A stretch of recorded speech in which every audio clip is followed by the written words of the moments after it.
Good morning.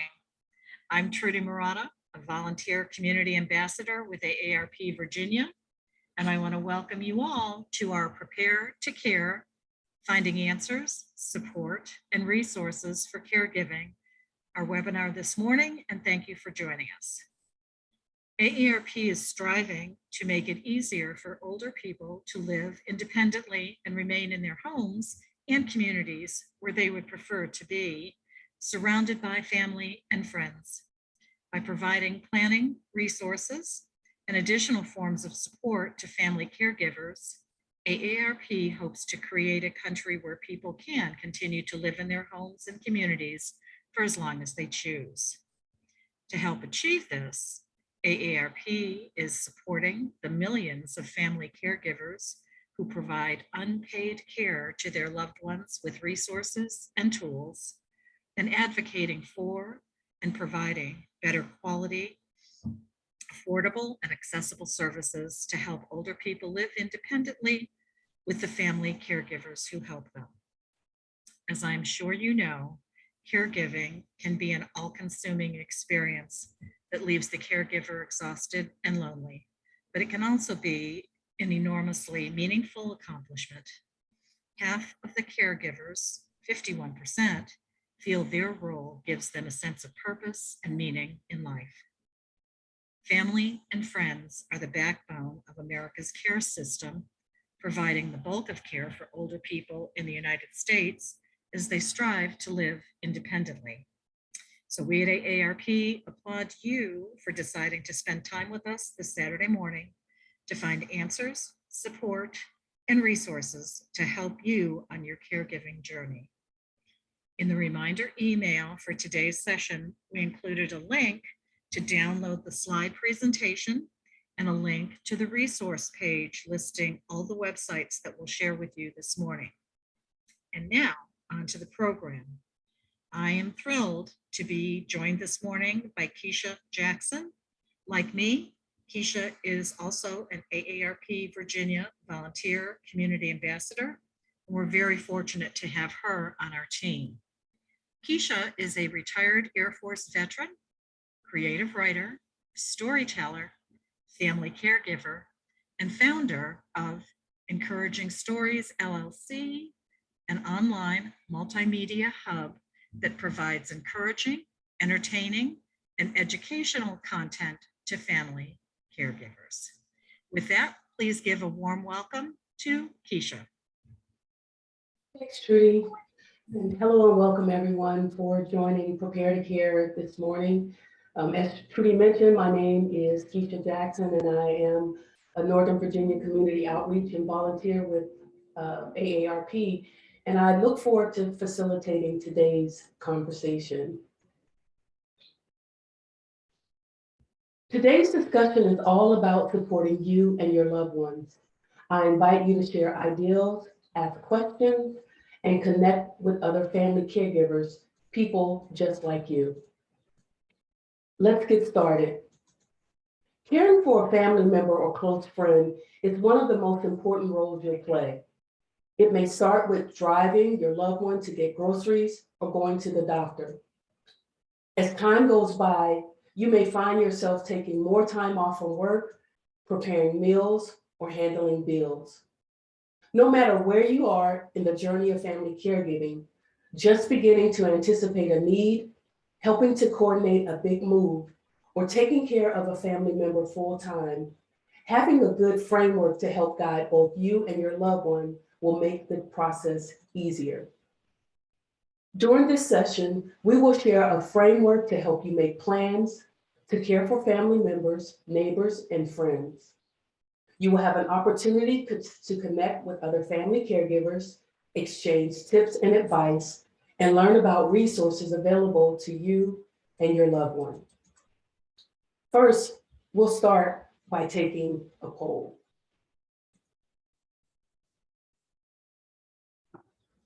Let's start by taking this multiple choice poll.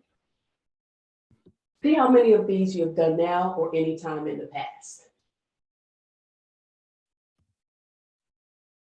Poll questions include helped a loved one with household tasks such as cleaning, laundry or yard work, help a loved one with medication, regularly cook or provide food for a loved one, drive to doctor's appointments, make shopping trips or other errands, provide personal care such as bathing or dressing, helping with a loved one's finances or pay their bills, provide emotional support and companionship, communicate with health professionals, and coordinate care.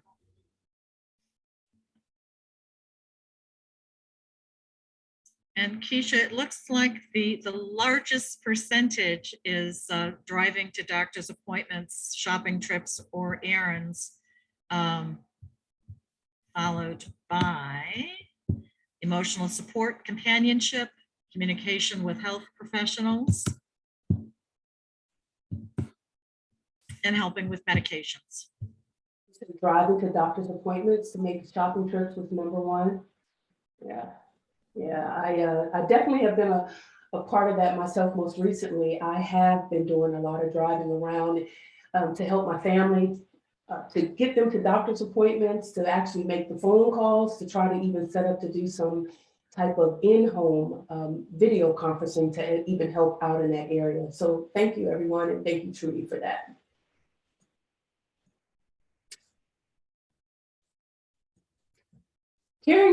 Caregiving may be one of the most important roles you will take on in your life.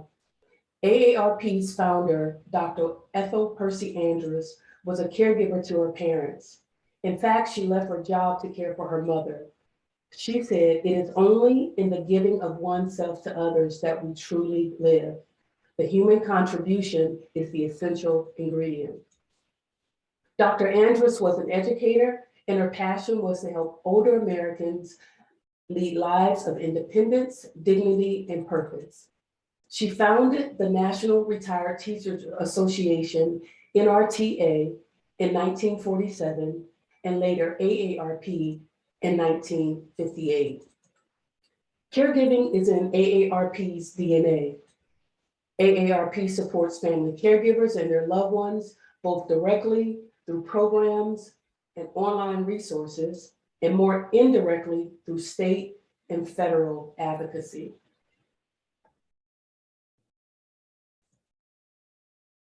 So this morning, we're going to share practical information to help you care for your loved one while also best caring for yourself. We'll break this down into 5 steps. First, start the conversation, form your team, make a plan, find support, and care for yourself. Step 1, start the conversation. Often families avoid discussions about the future simply because they don't want to think about changes in the lives of the people they love most. Many people wait until a crisis occurs before they talk about their values and preferences, wishes for healthcare, or details about their finances. It's never easy to bring up what you think will be an uncomfortable topic. However, a lot of uncertainty can be avoided if you talk with your loved one before a crisis occurs. It is easy to put off these conversations because they can be difficult. Plus, we're busy. But you may be surprised to find out that your loved one has been meaning to have the talk too.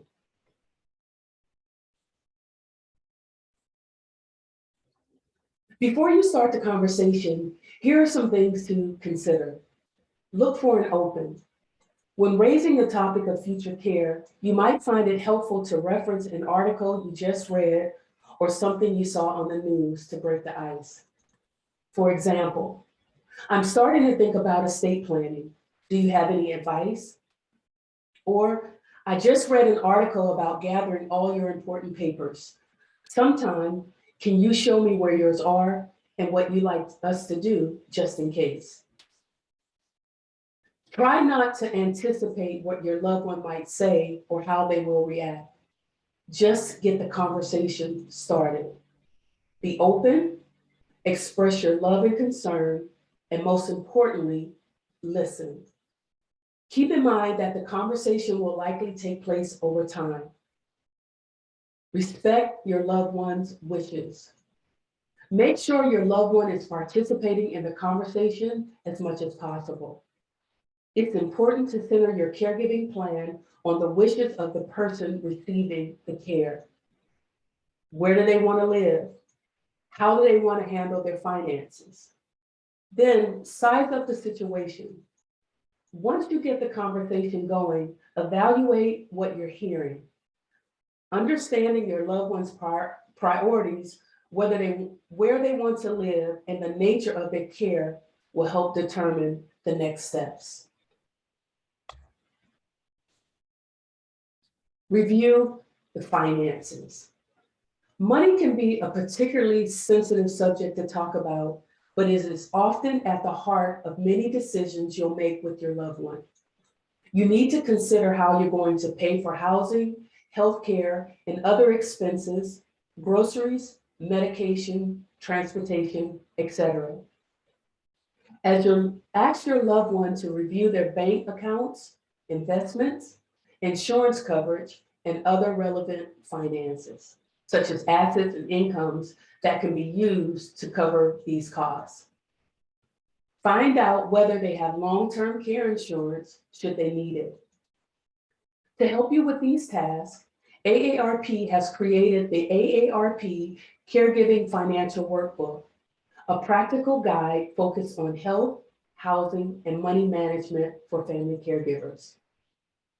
Each set of worksheets is designed for caregivers to capture the essential information they need to manage the complex responsibilities of caregiving. There is also a workbook available specific to veteran and military family caregivers. And I always say, I absolutely love this workbook because I've had a chance to read it and actually talk to the person who authored this workbook and to hear the person's story that authored this workbook and the reason why they did it is excellent. I really highly recommend this workbook for veterans. Consider resistance. You may find that your loved one's initial response to your attempt to start the conversation is something like, I just don't want to talk about it. Keep in mind that some people are private by nature. Sometimes it's difficult for someone to admit they need help, and as a result, you may encounter some resistance. If your first conversation doesn't go well, try again. If you're still running into difficulty, try asking a trusted family friend, doctor, or faith leader to share your concerns. Do you have any suggestions or examples of how to start the conversation? If so, please place them in the chat box.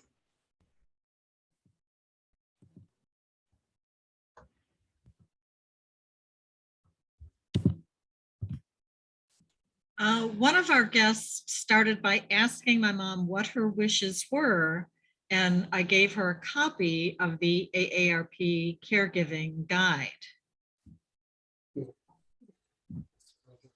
I know, Keisha, in my own situation, in being a caregiver to my father, I found it easier to talk with him while we were in the car driving somewhere. There was something about him not having the ability to look at me face to face that made conversations with him easier when we were in the car going to or going from someplace. Yeah, I know with my mom, I was able to use an example of someone else, hypothetical, to get her to open up and talk about it. She was a little more open to talk about it when it was someone else's situation than when it was her own. I've also been in situations where I've worked with other individuals in my family and some of my friends, and one of the things that we did was put on a movie or something to kind of help break the ice or kind of sit something in front of them, you know, to kind of read. So there are a lot of different ways to try to help, but like it is said, like I was mentioning, some people really are very private by nature, and it may take a little bit more to pull the information out. I found also in working with individuals in my family, some people are really scared, and they just don't want to have these conversations because they don't want to talk about the unknown. So thanks for that, Trudy. Very good. Keisha, before we move on, someone else had a suggestion, and that was that their life insurance offered a booklet called 5 Wishes that allowed us to write the vision and talk about their final wishes as well.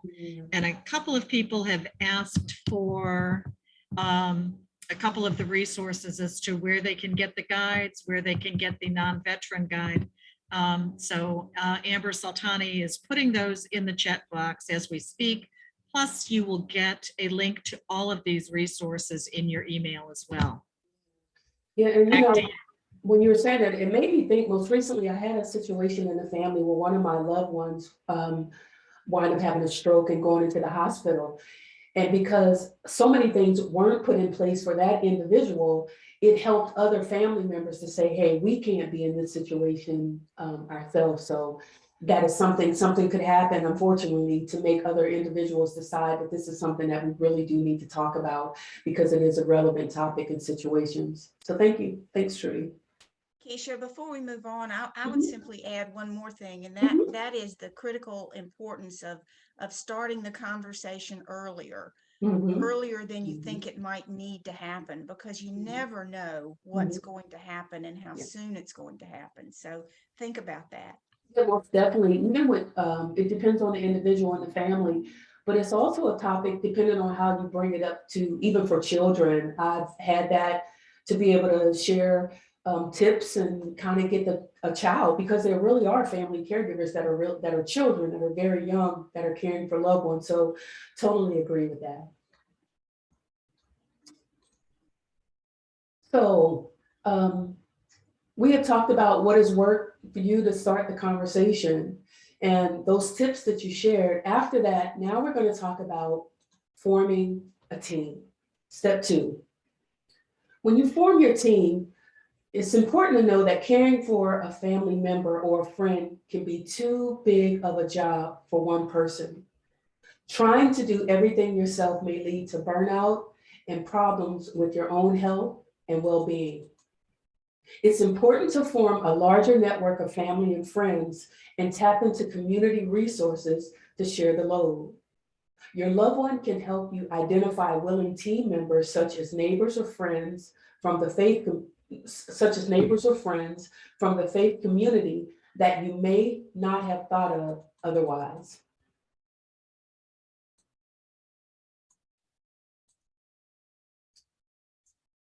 Look for team members who live nearby. Proximity has its advantages, such as stopping over to see your loved one, driving him or her to a doctor's appointment, or cooking a meal. Just because someone doesn't live nearby or have huge blocks of free time doesn't mean that they can't pitch in. Family or friends living at a distance can help with tasks such as coordinating meals, bill paying, or providing financial assistance. Look for team members who can help with simple tasks. Don't be hesitant to ask others for help. Some people may need a little encouragement to take on a task and are glad when you ask for help. Share their talents. Leverage the talents and the strengths of your team. For example, the computer whiz in the family could set up an online calendar for coordinating meals or chores. And someone who loves to garden might be willing to help out with your loved one's yard, or even now in the wintertime, may be willing to shovel snow. Your loved one can help identify team members such as neighbors or friends from the faith community that they may have never considered. Building and supporting your team. Here are some more considerations about building and supporting your team. Determine the number of team members. Both quantity and quality are important to think about when building your team. While having a large caregiving team can be helpful, too many people might be hard to manage. Make sure you encourage everyone make sure everyone on the team is clear about their responsibilities. They should be supportive and willing to lend a hand to you and your loved one. Assign roles and responsibilities. Everyone has something to contribute. Play to each person's strength and be clear on what's needed and expected. Focus on the care recipient. The key and often overlooked participant in the conversation is the person who may need the care. Barring mental or physical incapacity or other extraordinary circumstances, the person receiving the care should play a significant role in determining who should be on the team and what needs to be done.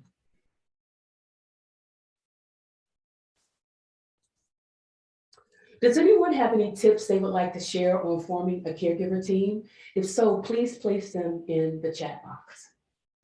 Keisha, I'm going to start us off by saying that one of the things that I found most helpful was the idea of, when I started making a list of possible people for a team, was to include everybody that came to mind, especially those people that have said, let me know if there's anything I can do for you, because those are the very people that you may be able to call on for transportation to doctor's appointments, or providing meals, or giving you a respite, or what have you. So that starts us off. Let's see what we have here in chat. I have found Facebook groups that identify with my sister's rare condition to be an invaluable support. So there can be online support. I have my brother-in-law who's an accountant to do the taxes for my parents. Great one. What else do you have for us? For me, I was thinking, when you were talking about forming that team, I was thinking about when I was caring for my mom. It was a little different because my mother was kind of private, you know? And so when it came to forming the team, I had to be very particular of the individuals that helped her in particular. There was only, like, you know, certain family members and a few that were able to be outside that were helped. But I was able to coordinate with some of those others and to say, do you mind picking up something for me, or dropping it off at the house, or can you just, you know, do different things. So I wanted to bring that out because even when you are caring for a loved one that may be a little bit more, I'll say, challenging, or it could be difficult, or it could be more of an introvert, just think about the different roles that you're going to help assign to the people and talk to them about that ahead of time. And I do think that it could be really, really, really helpful. That's an excellent point. And as you indicated in that earlier slide, focusing on the recipient of the care is most critical. We have a couple added here in chat. Ask anyone who's expressed an interest in helping. Utilize each person's assets, such as cooking or cleaning or shopping or hairdressing. Articles in the AARP magazine and bulletin can be very helpful. Good points. Yeah. Thank you for those. Remember to support your team. Remember to support them. Remember to support them with your appreciation. Often, we always say as family caregivers, one of the things that we feel, or you'll hear people say, is a lot of times they'll ask about the person, but they don't care about the family caregiver. Or they don't ask about the family caregiver. But it's also very, very important to that team that you form to help care for that loved one, to let them know even the smallest thing that they're doing, whether it's placing a phone call or picking up something, bringing food by, just to let them know how much you really, really appreciate them. This could be anything from a thank you note or email, again, or a quick phone call. Do ask for help when you need it.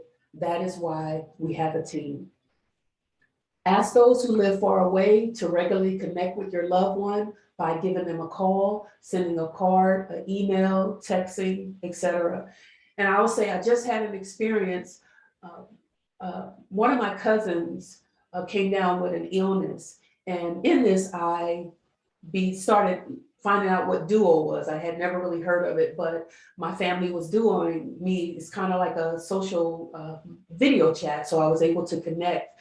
So I was able to talk to her, to kind of encourage her, to show her support during this process. So as you're forming your team, whether it's your family member, that you're caring for, or even the ones, the team, it could be a good idea to maybe send them a card, again, text them, email them, or even duel them and just have a face-to-face conversation or some other form of video chatting to just let them know how much you appreciate all the care and support that they're giving to your family member, but also to you. Step 3, make a plan.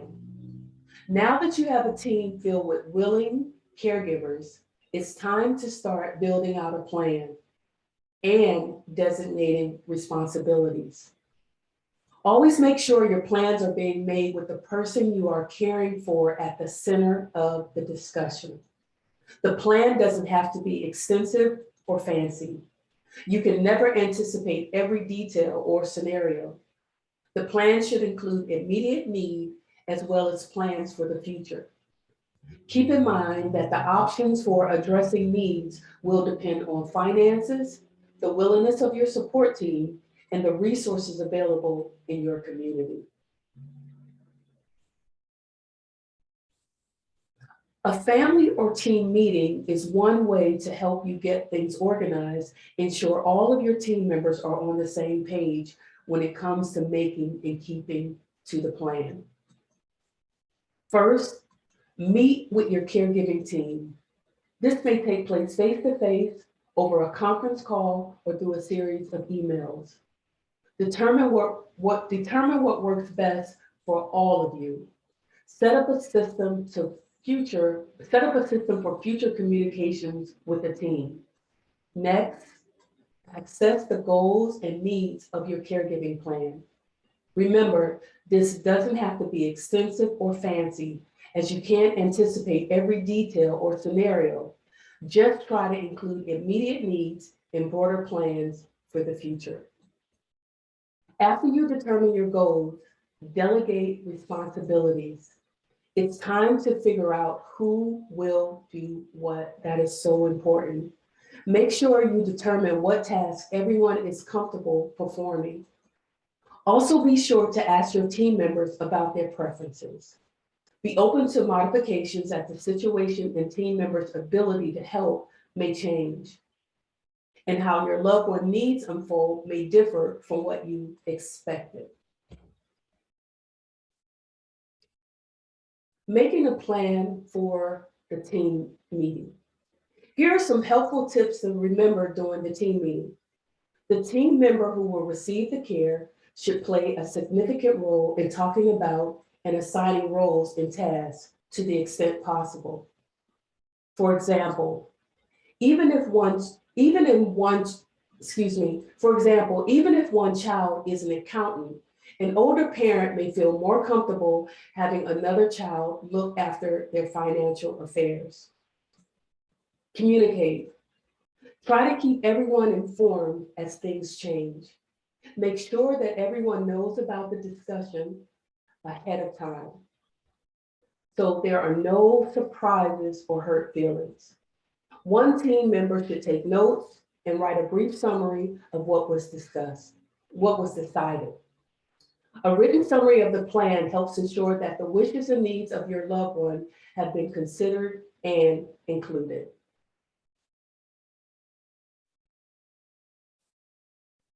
Does anyone have any tips that they would like to share, feel comfortable for sharing about making a plan? If so, please place them in the chat.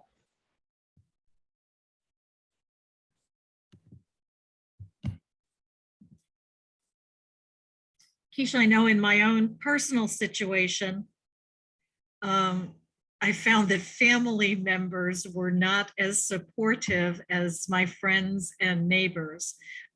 So just be aware, some people are better caregivers than others, and some people choose to be informed but not involved.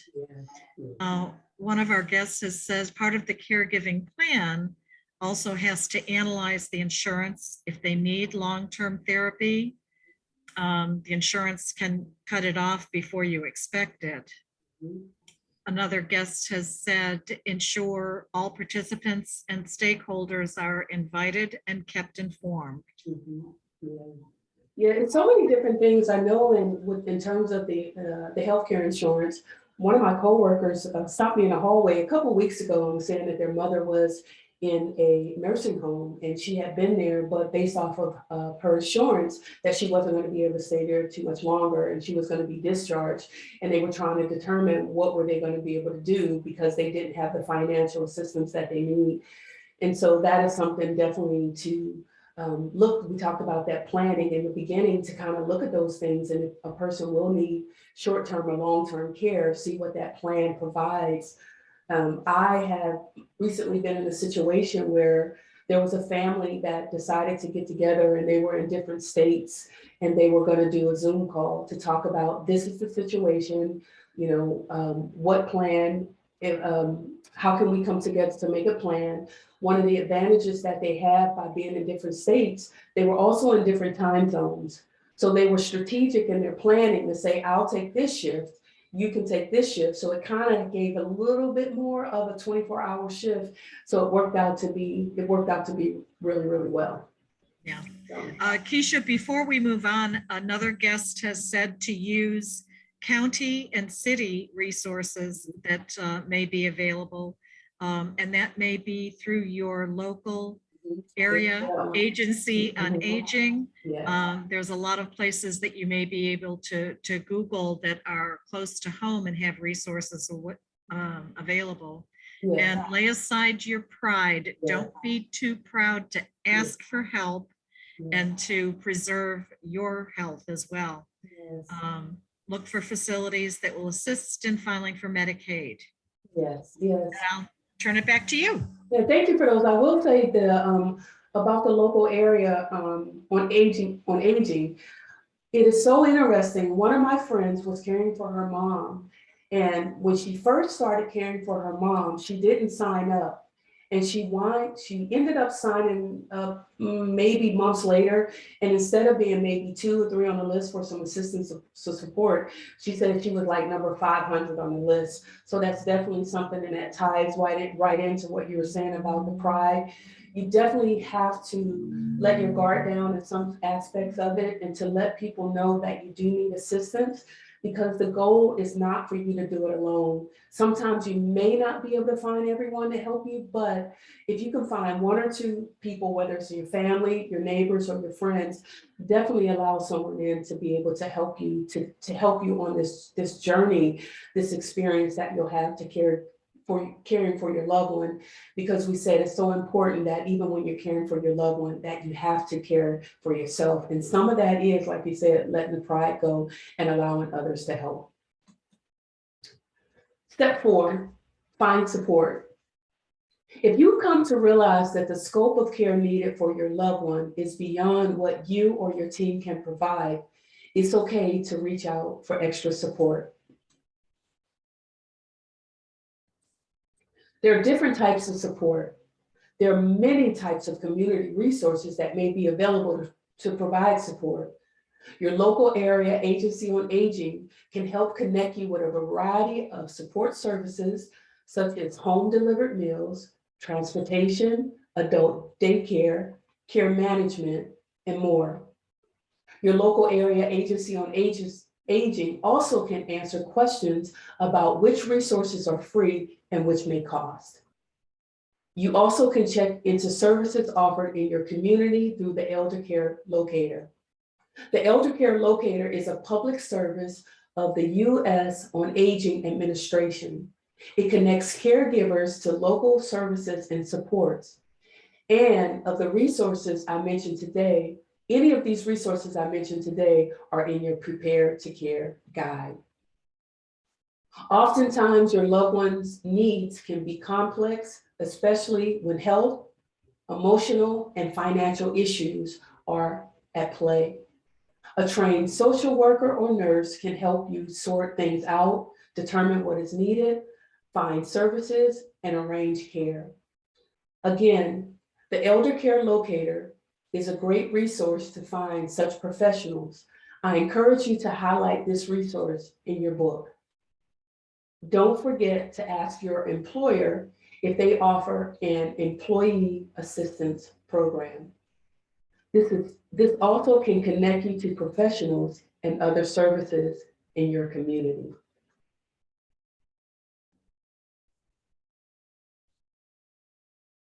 Teams often need outside support. Here are ideals. Here are some ideals of some of the most common needs. Hire help. If you see that your loved one needs help with daily activities, try exploring home care options. Some home care workers do household tasks such as cleaning and meal preparation, while others do more personal care tasks such as bathing and dressing. Again, your local area agency on aging can help you identify and connect with the appropriate services.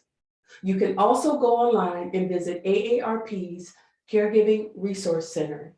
That is aarp.org/caregiving for more information. Secure their safety.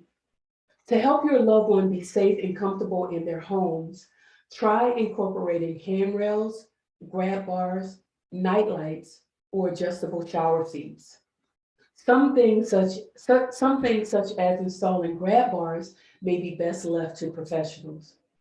You also can check out AARP's Home Fit Guide at aarp.org/homefit for a whole range of solutions. The guide provides tips, suggestions, worksheets, and resources to make a home a lifelong home. You can also explore housing options. A variety of housing with supportive services may be available in your community. Begin by making a list of criteria such as location, group dining, laundry service, and more. Once you determine the criteria you need, visit several facilities. Be sure to talk to residents and their families. There's also support groups. Support groups can be helpful in navigating available resources. AARP has a Facebook group for caregivers that I personally think is absolutely incredible. It's informative. It's really incredible. Like, just really, really incredible to be able to share the information that individuals are sharing and the different things. I was able to get a lot and to even share a lot with others just by being a part of the Facebook group. So you will see a link to it in the chat, as well as online message boards on via aarp.org. Does anyone have any tips for sharing about finding support? If so, please place them in the chat box. Well, I'm going to start us off by referencing one of the things that had been put in the chat just a little earlier, and underscores what you said, Keisha, about elder care legal help. This person says, contact an elder care lawyer. They can protect your family assets, and it can help not having to pay down. And remember, you don't want to put the spouse who is dependent into poverty. So look at those things early on. And I just want to say about when you mentioned housing and bath bars and that kind of thing, when my husband became, if you'll allow me a point of personal reference, when my husband developed the need, we were at the time living in an apartment, and I went to the management and said, our apartment needs bath bars. And they were very forthcoming in helping us to have those installed, and actually at no cost to us. So even though I was hesitant to initially approach them because I thought they would tell me to go take a flying leap, they didn't. They were very, very accommodating and helpful. So don't hesitate to look in those directions. And Michaela here says, I hope I pronounced that right, I love the AARP Facebook support group. The nursing home that her mom is in also has a family support group, and she participates. There are numbers of support groups, Alzheimer's support groups, and other memory care support groups that can be very, very helpful. Here's one that says, that references Cornerstone Cares, which is a ministry to caregivers. Yeah, I know Red Cross also has some very, very good programs and different things for caregivers, military caregivers in particular, that I've been able to be a part of. Really, really good, helpful information. And then for the military, the VA is a really good place to connect with, to get information, to learn about support, to help those veterans, whether they're active or retired or they served even one day. Between talking to the VA and even someone mentioned, and we were talking about the elder care attorney, there's a lot of programs out there that you can find to maybe provide additional assistance. I was able to talk to my homeowners association, and sort of like you were mentioning in the apartment complex, and find out if there were any individuals in the neighborhood that may not have even been working at a particular time that were looking to make a little bit extra money to be able to come in and help provide care. So there are a lot of different things out there in the area to find resources. Some of it is, like you mentioned, to find out, to not wait until you need it. If you begin to ask these questions very early on, even before there may even be a need, there's a point of reference that you may be able to go back to, or someone, or a website, or a link that you just saved on your desktop, to be able to put these things in place before the time is needed. So thank you for those. Okay.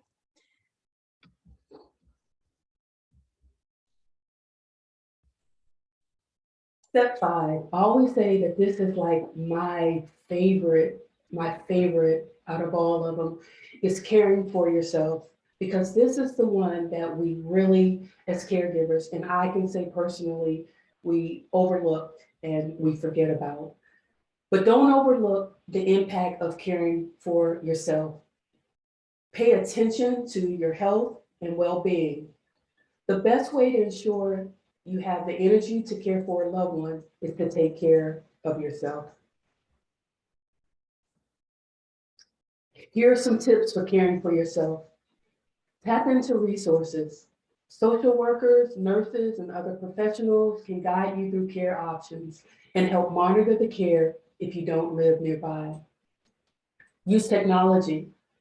Personal emergency response systems, remote monitoring devices, and mobile apps can help you coordinate care. Ask your employer. Some employers offer benefits or services to support family caregivers. Review finances. It's important to calculate your caregiving related expenses and account for them in your personal budget. Here are some additional tips for caring for yourself. Talk to your doctor. Make your doctor's appointments. Don't overlook making your doctor's appointments. Let them know that you are a caregiver and discuss ways to manage stress. Advocate for yourself. The Caregiver Advise, Record, Enable Care Act has passed in many states. You should consult with your loved one's doctors for training if you are expected to do complex medical tasks at home. Take advantage of caregiving services and support. Services and support groups can help you throughout your caregiving journey. And also, something that may seem so simple, but it can be so difficult, is to take a break. Make time for exercise, sleep, healthy eating, and staying connected with friends. And again, we know that these things can be very, very difficult and very challenging. So, does anyone want to share any suggestions that they have for taking care of themselves? If so, please put them in the chat box. Keisha, while I'm waiting for responses to that, we did have a question come in that asks, does the veterans caregiving, or does the VA caregiving support military dependents as well? Yes, yes, they do. Yep, I believe it's you go to va.gov. Yep, and I can pretty much recall the number off the top of my head to call the VA, but there are a lot of family support that the VA offers and provides, most definitely. And some of our other responses are with regard to caring for yourself. Meditation, taking a walk in the fresh air helps. I take a day off from work to help myself. Eat well and exercise. I was talking to someone 2 days ago who's caring for their spouse. And they were talking about how now the spouse is at the point where they're kind of getting up every couple hours and need to go to the bathroom.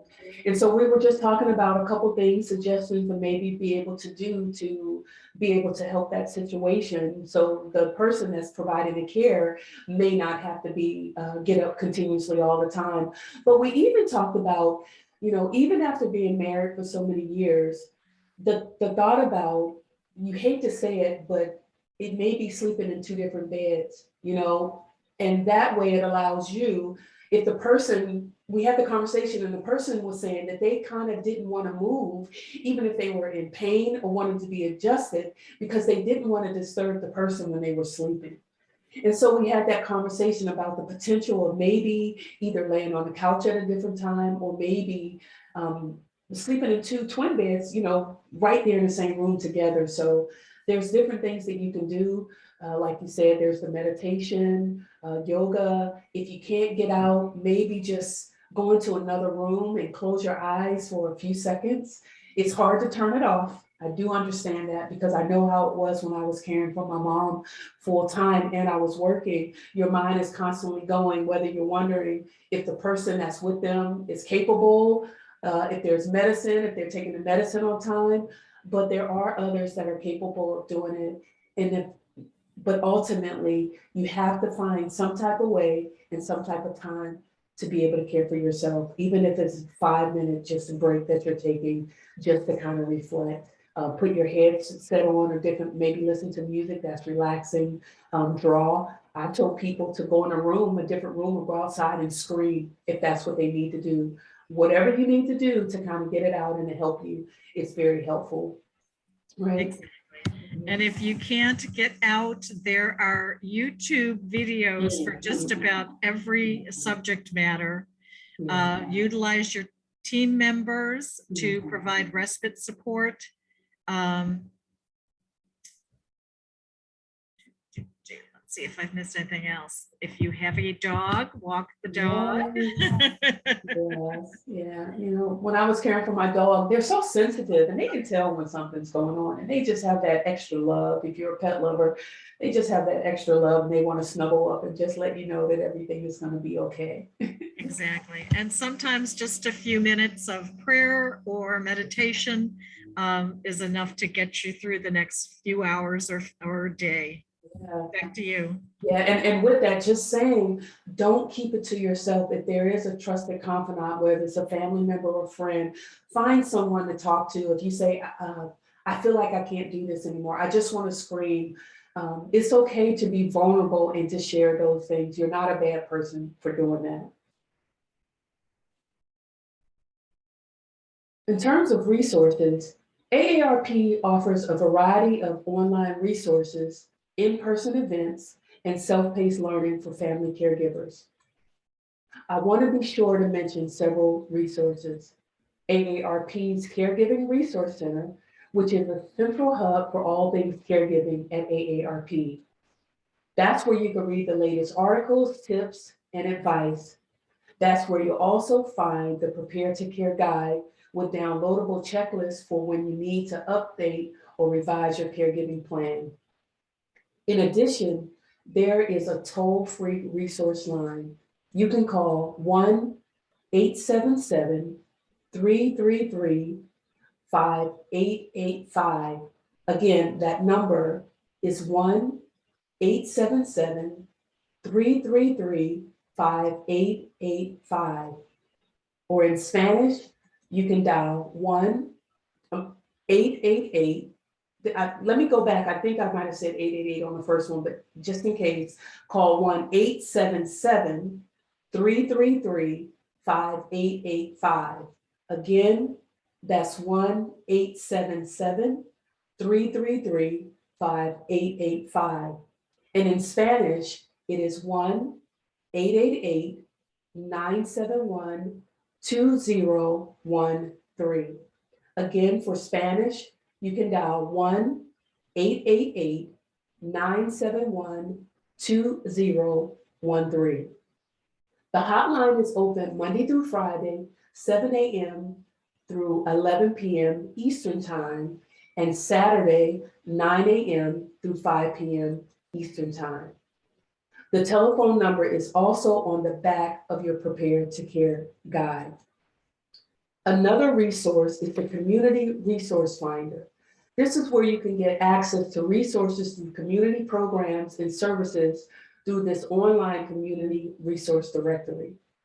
The directory is compiled from provider descriptions and public data and made possible by the Alzheimer's Association and AARP. Another great resource is learn.aarp.org. You can visit this site to learn about upcoming events and to explore interactive educational videos and webinars on caregiving. Again, that is learn.aarp.org.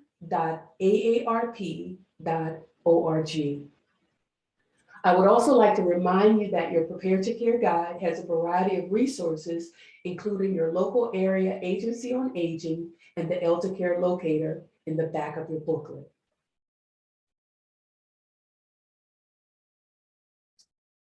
In conclusion, I hope you have enjoyed this presentation today.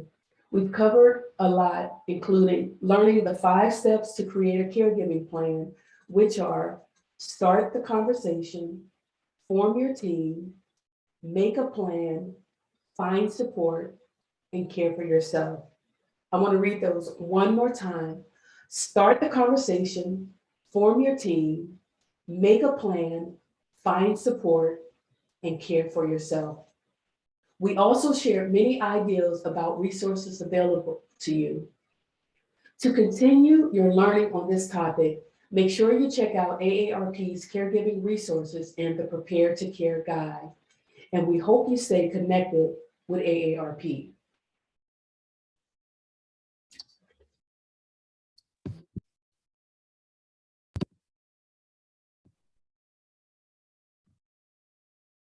Thank you, Keisha. On behalf of AARP Virginia, I'd like to thank you all for joining us this morning.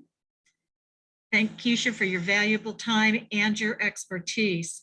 We'd love to get your feedback. I think we have a poll that we're going to launch here, if I could have that, but we will also be sending a follow-up email with a survey, and we'll put the survey information in the chat box for you as well. Our poll question has to do with the format that we presented today. If you could take just a moment to answer these, one of these 3 questions for us, and that is, what is your opinion on this program format? I prefer this format. I don't want to show my face or talk on camera. I would prefer breakout rooms so that I can talk and connect with other caregivers, or I'm open to either.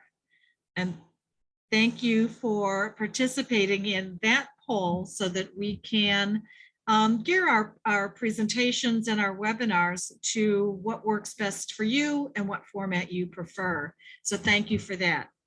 Again, we'd love to get your feedback on our program. In the chat box is a link to a survey. Please click on the link and take a few minutes to share your feedback with us. We will also send this link in a follow-up email as well as a recording of this presentation. We invite you to join us for many of our other programs. You can see a full calendar of our events at www.aarp.org/virtual-VA. I am going to stop for 1 second because I thought I saw a question come up. How can I reach out to you to present this presentation to a group of caregivers? Amber? Yes, Trudy, I got the answer to that. Perfect. Thank you very much. I would just if anyone is interested, we are available to do this presentation to family support groups. And I'm going to drop in the chat box just our email address. Just contact our state office. And that's probably the best way to get started. Thank you, Trudy. You're very welcome. Thank you for assisting with that. And I will talk for another couple of minutes so that they can get that information out of the chat box. Before I say, until next time, take good care of yourself, those you love, and AARP will continue to fight to help seniors live independently and for family caregivers who make it possible for them to stay in their homes. Keisha, thank you for the presentation today. Joyce, thank you for your help and support. Amber, we always appreciate your help and support. And thank you for joining us today. And go to aarp.org virtual VA for other programs that we're offering. Thank you for joining us today. Stay warm, stay safe.